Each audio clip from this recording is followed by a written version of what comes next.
ಈ ರೀತಿ ಎಲ್ಲರೂ ಚಿತಾವಣೆ ಕೊಟ್ಟು ನಮ್ಮ ಕಾರ್ಯಕರ್ತರ ಮೇಲೆ ಹರಿಹಾಯುವಂತ ಕೆಲಸ ವ್ಯವಸ್ಥಿತವಾಗಿ ಇವತ್ತು ಕೊಡ ಮೇಲೆ ನಡೀತಾ ಇದೆ. ನಾನು ವಿನಯ್ ಸೋಮಯ್ಯ ಅವರ ಕುಟುಂಬಕ್ಕೆ ಮನವಿ ಮಾಡ್ಕೊಳ್ತೀನಿ, ಯಾವುದೇ ಕಾರಣಕ್ಕೂ ಕೂಡ ಈ ಎಫ್ಐಆರ್ ನಲ್ಲಿ ಮಂತರಗೌಡ ಮತ್ತು ಎಸ್ ಪೊನ್ನಣ್ಣ ಹೆಸರು ಸೇರಿಸೋರ್ಗೂ ಅಂತ್ಯ ಸಂಸ್ಕಾರ ಮಾಡಬೇಡಿ.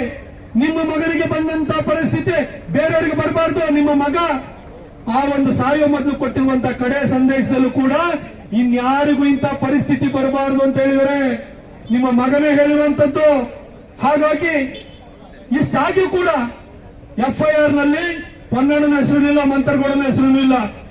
ನಿಮ್ಮ ಮಗನ ಅಂತ್ಯ ಸಂಸ್ಕಾರ ಮಾಡಬೇಕು ಅಂತಂದ್ರೆ ಮಂತರಗೌಡ ಮತ್ತು ಪೊನ್ನಣ್ಣನ ಹೆಸರು ಸೇರ್ಬೇಕು ಅಂತ ಹೇಳಿ ನೀವು ಪಟ್ಟು ಹಿಡಿಬೇಕು.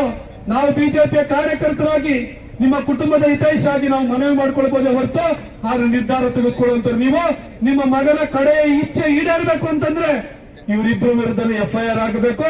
ಅಂತ್ಯ ಸಂಸ್ಕಾರವನ್ನ ಮಾಡೋದು ಎಫ್ಐಆರ್ ಆದ್ಮೇಲೆ ಅನ್ನೋ ನಿರ್ಧಾರವನ್ನು ತೆಗೆದುಕೊಳ್ಳಿ ಅಂತ ನಾನು ಕೇಳ್ಕೊಳ್ತೀನಿ.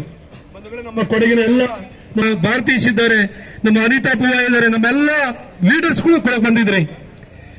ಒಂದು ಸಾರಿ ಏನಾರ್ಬಿಟ್ಟು ನಾವು ಇವತ್ತು ಈ ಪರಿಸ್ಥಿತಿ 2 ವರ್ಷದಲ್ಲಿ ಯಾವ ಪರಿಸ್ಥಿತಿ ಬಂದಿದೆ ಅಂತ ಗೊತ್ತಾಗಿದೆ. ಈ ಇಬ್ರು ಶಾಸಕರು ಹಿಂಗೆ ಬಿಟ್ಟರೆ ಸರಿ ಇರಲ್ಲ. ಇನ್ನು ಅವ್ರ ಊರಲ್ಲಿ ಅವ್ರನ್ನ ಎದುರಿಸಬೇಕು.